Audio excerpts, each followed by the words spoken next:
students, Assalamu alaikum. I am Sadia Aziz, Assistant Professor in the Department of History, Allama Iqbal Open University. I am Development Coordinator of this course, Afghanistan, History and Politics. Course code is 9197. Dear students, before we begin unit number 1, let me give you a quick overview of what this course is all about.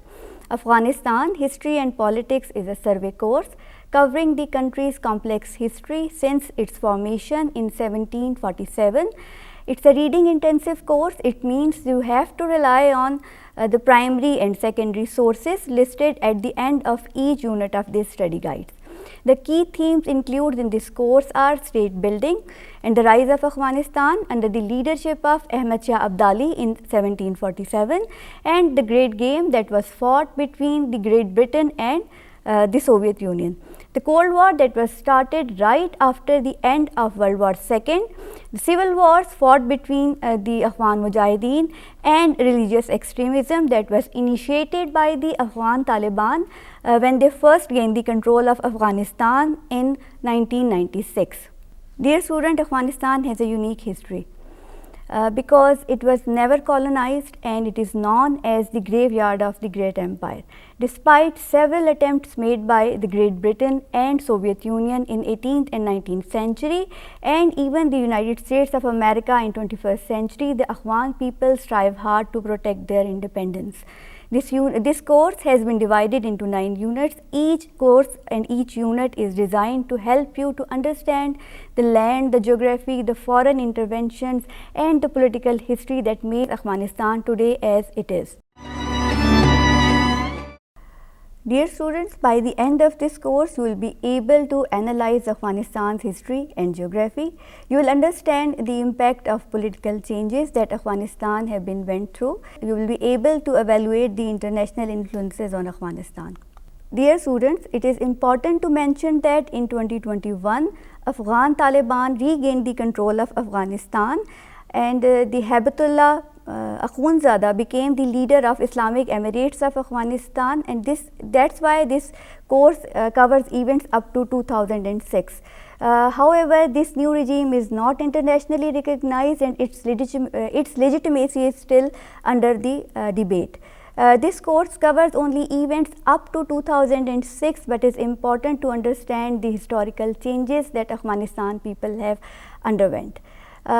Before we begin unit number 1, it is important to note that before we study the history of kings, the history of empires, history of wars, it is important to understand the ground on which these events have happened and the people of this country have lived through. Now let's begin with unit number 1. The title of this unit is Land and People. Dear students, now let's begin to understand the Afghanistan's administrative structure and let's begin with the flag of Afghanistan. Do you know how many colors the flag of Afghanistan have? I'll explain. The flag of Afghanistan is having 3 colors: black, red and green. Black represent the war of independence that they fought against the British Empire. Red represent the blood, the sacrifices and struggle against the poverty and the hardship the people of Afghanistan suffered. Green represent their faith in Islam and the hope for peace.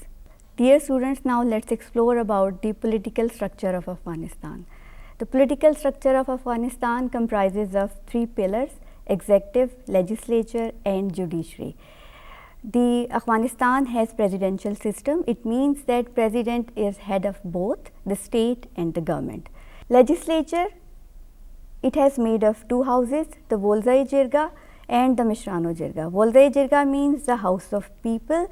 They were elected by the people of Afghanistan, and Mishrano Jirga, which serve as the advisory and veto role. Then there is judiciary. Judiciary is comprises of 9 justices and they were appointed by the President of Afghanistan, included the Chief Justice of Afghanistan. Dear students, let me clear one thing, that it is a complete set of administrative system, but due to the chaos and the uncertainty in Afghanistan, this work has not always been worked. Dear students, now let's discuss about the Total area of Afghanistan. Total area of Afghanistan is 6,230 square kilometer. It means that it is almost the area of as compared to France and twice the area of the United Kingdom. If we talk about its population, the total population of Afghanistan is 28 million. And the literacy rate is 28.1%, which is very low. It means that very few adults can read and write, and the most of the population is illiterate. And because of these reasons, due to the illiteracy rate, the unemployment rate is also high. It is almost 40%. Now let's explore about the economy. Afghanistan's economy is extremely poor. It's landlocked country. It means that this country has no access to river and ocean near it, and it makes trade very much difficult. And if we talk about the difficulties and the challenges that the Afghanistan people have been faced, it's corruption, criminality, and they're heavily dependent on the opium illegal trade. And it is also called a rentier state. Dear students, now let's explore about the ethnic group of Afghanistan. There is diversity in Afghanistan. It means that different nations have been occupied and resided in Afghanistan. The largest groups among those are the Pashtuns, who follow Pakhtunwali, as Pakhtunwali is an unwritten code.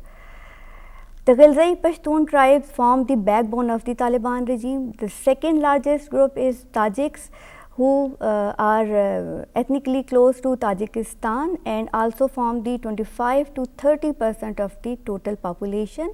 Ahmad Shah Massoud was their prominent leader, who was killed in 2001, and they were against and fought against the Taliban rule. Dear students, you have heard about the Northern Alliance. The Tajiks belongs to that Northern Alliance that were formed against the Taliban rule. Then there is another group which is called Hazara. The Hazara have the Mongolian descent. They are also called the Mongolians, and they are Shia Muslims, and they were also faced the discrimination due to their religious faiths. Have you heard about the Buddha of Bamiyan? It was situated in Hazara region, and it was destroyed by the Taliban when they first occupied the Afghanistan in 1996. Dear students, now let's discuss about the geographical location of Afghanistan, why it is so important and why it make Afghanistan's troubling history. If we talk about the location of Afghanistan, Afghanistan is a landlocked country, as I have discussed earlier, and it's situated in the heart of Asia. It means that it connected South Asia, Central Asia and Middle East. Dear students, if you cast an eye on this map of Afghanistan, you can observe that Afghanistan is surrounded by 6 countries. It shares its borders with 6 countries. If you look at this map, the Pakistan situated in the south and southwest of Afghanistan. Iran is situated in the west of this country, and 3 countries, Uzbekistan, Tajikistan and Turkmenistan, situated in the north of Afghanistan. It shares a very small border also with China, that is in northeast of Afghanistan. Dear student, Afghanistan is not same from all sides. It has almost 8 geographic zones. The first one is Wakhan. It is high altitude. High altitude means it has a very thin air and it is not good for farming.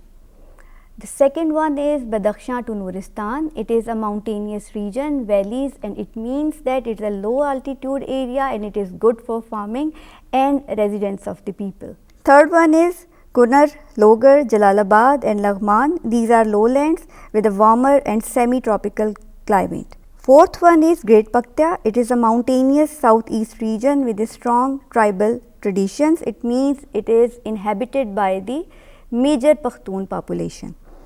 The other one is Kandahar region, made up of plains and foothills. In this region, Pakhtuns tribes were also resided in majority. Then there is a region Hazarajat, located in central Afghanistan. This region is cold and it is home of so many Hazarajat people. Then there is Afghan Turkestan. These are northern plains. It is good for farming and trade. Dear student, then there is Herat region. It is in the west and it connects Afghanistan to Iran and then it is the mountainous and plains. Dear student, this geography of Afghanistan have shaped how people live, trade and even how they fight. Dear students, now let's discuss about the tribal structure of Afghanistan. As I discussed earlier that Afghanistan has been resided by the different tribes. So, this is a tribal society. The main Pakhtun tribe which resided in Afghanistan they are Mohammed, Duranis, Afridis and Yusufzai. They have followed the Pakhtunwali code, which is the code of honor and code of conduct, and it includes the different norms of Afghan society, which includes Melmestia, which means hospitality, Lang, which means honor. Dear students, they governed by the Jirgas, which is a tribal councils. The other ethnic groups include Tajik, Uzbeks, Turkmen. They are less tribal and they follow the regional Khans. Then there is another group which is called Hazaras. They oppose to the Taliban and they are often called the anti-government groups because they belong to a different sect, which is the Shia Islam. Dear students, now at the end of this course, now I will discuss about the 3 steps how you read this unit.